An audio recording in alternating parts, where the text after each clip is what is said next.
Kita menghargai semua perkembangan pengetahuan, teknologi, peradaban dan sebagainya. Tapi ibu jangan sampai lemah dalam satu hal ini.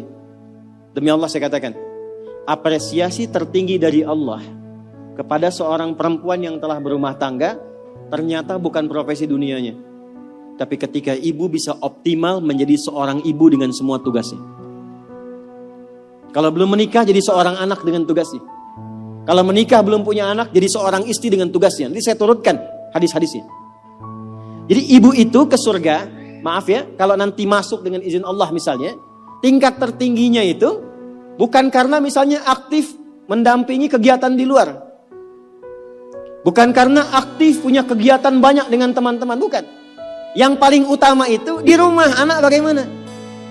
Sehingga ketika suami pulang, dia membawa satu hasil dari kegiatannya. Dalam lelahnya dia menikmati candanya yang telah menyelesaikannya istrinya. Itu bu, setiap apa yang dikerjakan kalau benar demikian, perhatikan hadisnya di At-Tirmidzi. Idza shallatil mar'atu salataha wa shamat shamaha wa hafizat farjaha qila laha yaumal qiyamati udkhulil jannata min haitsu syi'ti. Kalau ada seorang perempuan enggak pernah salat sunnah, cuma salat fardu saja. Enggak pernah puasa sunnah, puasanya Ramadan saja. Dia menaati pada suaminya, menjaga kehormatan keluarganya. Dia menempatkan tugas di rumah sebagai tugas utamanya. Maka apa yang terjadi? Qila laha yaumal qiyamati, dikatakan kepada perempuan ini saat kembali kepada Allah di yaumil hisab, udkhulil jannata min haitsu syi'ti. Cepat langsung masuk surga dari pintu mana saja yang kamu kehendaki. Enggak ada hisab. Sekarang ibu enggak dilarang, silakan. Pengajian banyakin, optimalkan. Tapi dengan pengajian itu balik bawa ilmunya kepada anak. Kalau perlu aja. Kegiatan di luar silahkan.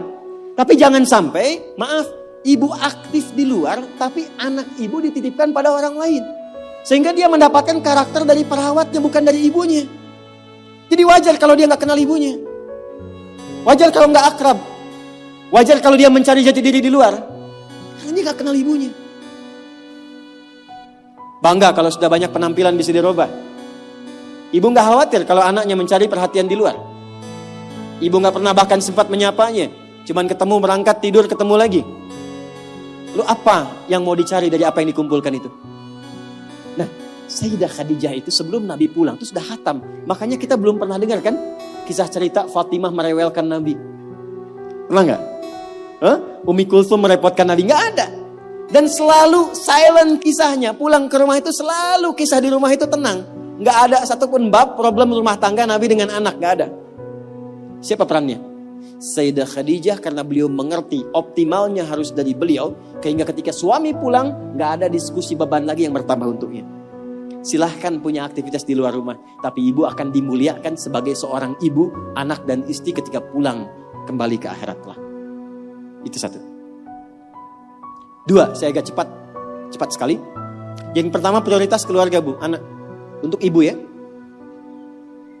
Selanjutnya, harta. Mohon maaf sebesar-besarnya. Sayyidah Khadijah, walaupun mendapatkan penghasilan dari aktivitas dagangnya, tidak pernah menjadikan bagian harta beliau hanya untuk dikuasai bagi pribadinya. Dan gak pernah ada perjanjian pranikah misalnya. Ya Muhammad SAW, saya nikah punya harta segini ya. Kalau nanti ada kejadian ini jangan diambil ya, gak pernah. Apapun yang diusahakan, maka dikumpulkan menjadi satu untuk mensupport cita-cita mendapatkan yang tertinggi di hadapan Allah. Ibu apapun yang didapatkan kalau punya penghasilan, pendapatan dan sebagainya, dudukan jadi satu sebagai harta keluarga bersama. Rumuskan untuk anak-anak. Anak pertama mau kemana? Bikin tabungan, bikin persiapan. Anak kedua seperti apa? Anak ketiga bagaimana? Bicara dengan suami. Maka ini diantara ciri yang pernah diajarkan oleh Sayyidah Khadijah. Sekalipun dagangannya cukup banyak, tapi semua yang dihasilkan untuk mensupport kegiatan yang diarahkan pada tujuan yang sama, surga. Jelas? Oke, yang terakhir. Meluangkan waktu untuk diskusi, bicara, ngobrol yang saling menguatkan, bukan mengungkit kekurangan. Tuh. Nabi Muhammad sibuk gak? Sibuk gak? Banyak tantangan nggak? Tapi ketika pulang ke rumah, ngobrolnya itu dengan Sayyidah Khadijah selalu yang baik-baik, yang romantis, yang saling menguatkan. Gak pernah ada satupun kalimat tercatat di dalam lisan Sayyidah Khadijah, kenapa sih begitu sibuk? Datang ke rumah cuma bawa masalah. Kenapa sih gak punya waktu? Kenapa sih banyak kegiatan di luar? Tapi ketika pulang ke rumah, aku selalu mendukungmu. Nabi mengatakan kegiatanku ini, dan ini. Aku akan berangkat ke sini menemui si fulan. Baiklah, siapkan, optimalkan, Allah pasti melindungi. Sehingga semua kegiatan, beban yang dirasakan, itu ketika berangkat gak sendirian. Jadi beliau pun dalam sendirian pun merasakan aura-aura Sayyidah Khadijah. Mau berangkat kerja, merasakan pesan dari istri. Pulang dari situ, ditinggal pun istri merasakan pesan dari suami. Ini yang harus dioptimalkan. Dan ibu, apa yang terjadi? Ketika dimanapun suami beraktivitas dengan pola seperti ini, maka Allah menjaga ikatan pertalian rumah tangganya, sehingga dijaga dari sifat-sifat rentan yang kemungkinan bergeser atau menodai kehidupan rumah tangganya. Maaf, ini bahasanya agak halus ya. Jadi kalau ada godaan dari pihak lain itu tidak mudah untuk mendapatinya, karena kalimat istri sudah sampai pada jiwanya. Sepeninggal beliau pun ketika Sayyidah Khadijah meninggal, itu kemimpinya terbawa. Karena kenapa? Dialognya nyambung. Khadijah. Ke bawah. Bisa nggak menciptakan suasana itu?